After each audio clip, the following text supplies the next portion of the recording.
and go back over to the training site. So when I go under the assessments module on the left side, and I go under items, rubrics, and passages, and I click on find, it's going to take me into Items Central, right? So let's say I am a CTE teacher, or I want to look at just that one item bank. How I do that is by going under Item Central and going to that advanced search feature, right? And so I'm going to click on it. It's going to take a second to load. But then what I do is I go down to where it says publisher, and I'm going to type in the name of that bank. So if I was looking for CTE items and say NCCT unsecure, all right, and then I can also go in and look at standards, right? So if I go into standard lookup and I go to career and technical education, right? And I'm going to go into 9th grade because I've picked the high school bank, right? I'm going to go under and find that course, right? So I'm going to find my, let's say, entrepreneurship, right? And I'm going to add, right? So now I see my standard, entrepreneurship, and I still have my publisher, secure. And then I'm going to click on search items, all right? So the best way to search for items in Schoolnet is to always look by your standard, all right? And that is because, especially with that Certica Navigate item bank, we have questions that may be aligned to our North Carolina standards, but it might technically be an 8th grade question because Certica says it's 8th grade, but the way North Carolina teaches social studies, it's a world history question, which would be 6th or 7th grade. So the best way to find resources and items is always by looking by your standard, because that's how you're going to guarantee that you're going to get exactly the items that you need for the course that you're teaching, is by looking for that standards, right? So I can see that I entered in my publisher, which is that NCCTC unsecure, and then I went and looked for that particular standard, and I can see I have 206 results. All right, so I'm going to do that again, but this time I'm not going to do an advanced search. I'm just going to do a regular search. So I'm going to go under assessments, and I'm going to go under the items, rubrics, and passages, and I'm going to find. And this time I'm just going to go right under items, and I'm going to browse by my standards, because that again is your #1 way to find things. So this time I'm going to look for a 4th grade, because I'm a 4th grade teacher, and I'm going to look for 4th grade reading. And then I'm just going to plus out till I get to the specific substandards that I want to assess, right? So let's, looking for main idea. All right, so I have 397 items, right? But when you're looking at, for English language arts in particular, I'm going to want to look for passages, right? So I notice there's an items tab and there's a passages tab. That's because by looking by passage, I'm going to see all the questions that are related to that passage, because I may not want one question per passage, which if you just look by items, you would get different passages for each item potentially. So again, I'm going to go by passages, 4th grade, reading, and it was informational text. And determine the main idea. And now I see I have this many passages. All right, view results.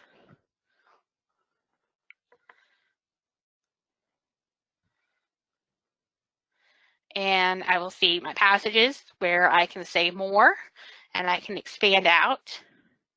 All right, so this particular item has 62, this particular passage has 62 items with it. That's quite a lot. Not that many passages have that many items. I'd say probably the average is anywhere from 8 to maybe like 20 items per passage, right? So you can click on those results. And if I wanted to view this particular passage and all the questions with it, I'm clicking on it. It's going to take a second, especially given that it has 62 items. But again, I can see the grade level, I can see the publisher, and then if I scroll down, I can see the questions. So if I wanted to look at all the questions, I could click on Expand All, and I can see the standard that goes to each question. This is something new. We didn't used to be able to see the standard for each question unless you viewed that question. So I like that that's a new feature. So that way I can quickly tell which question goes with which standard, right? So web diagram. If I wanted to make a test with these, I could say, okay, I'm really interested in RL 4-7, so I'm gonna click the items that have the RI 4-7, all right, and then I'm going to say add passage and selected items to a test, right? And this is my preferred way of making a test, is to go into Item Central and find the items first. All right, so I don't already have a test made, so I'm going to say create a new test with these items. And this creates our test, right? So we have to give it a name. So I'm going to say sample 4th grade. We have to choose a subject. So of course, this was an English language arts test. This was 4th grade. Your test category should be my classroom. It's really important that your preferred standards document matches your subject. You're going to get errors if this doesn't match. So when I go to my standards documents, I'm going to make sure I choose the English language arts, right? I can set a default font. I can also go in here under co-authoring. So Schoolnet has co-authoring where you can create a test with another educator, any educator in the state. They're in, a public or charter school. They're going to be in here, so you can collaborate with other people. I'm not going to do that right now, but in future webinars, we're going to dive really into co-authoring and what it's all about. But I did want to point that out, that it is here, and that is a feature, especially if you are trying to make an assessment and you are one of the areas that does not have a lot of pre-built items. Co-authoring is the way to go, so that way you can collaborate with other music teachers or art teachers or whatever that subject area that you happen to teach is. If we don't have the items in the item bank for you, you're going to want to use co-authoring so you don't have to do it all alone. You are not alone, right? 2018, collaboration is a beautiful thing. It's never been easier.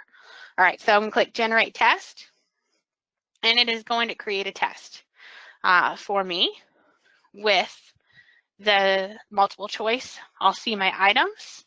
I can click on Add Item if I wanted to go in and create some more items, but you'll see what it has done is it has kind of made a copy of those items for me. If I decide I didn't like them, I could go to the replace and it would bring me back another item that was aligned to that same standard. So that's a nice thing.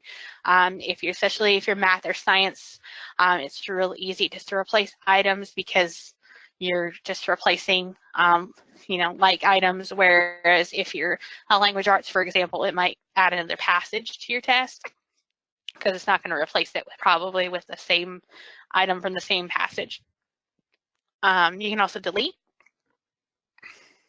I can make any changes. This add explanations is a real nice feature in Schoolnet. So you can add an explanation either to another teacher about this answer or also to the student. And I can see that for the student, that would be very beneficial, especially for, some personalized learning. If you wanted to make sure, hey, you chose this answer, let me explain it to you why it's wrong. Let me explain it to you what's correct. you can add those explanations in here.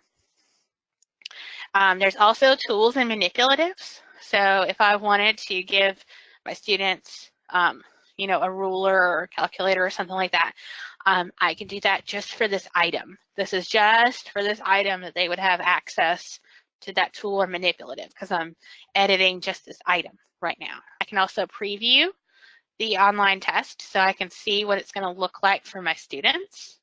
All right, oh, pop-up blocker. You're going to always want to allow pop-ups. Done. So I'm going to preview that again. And now we have the test nav. So this is exactly what your students are going to see.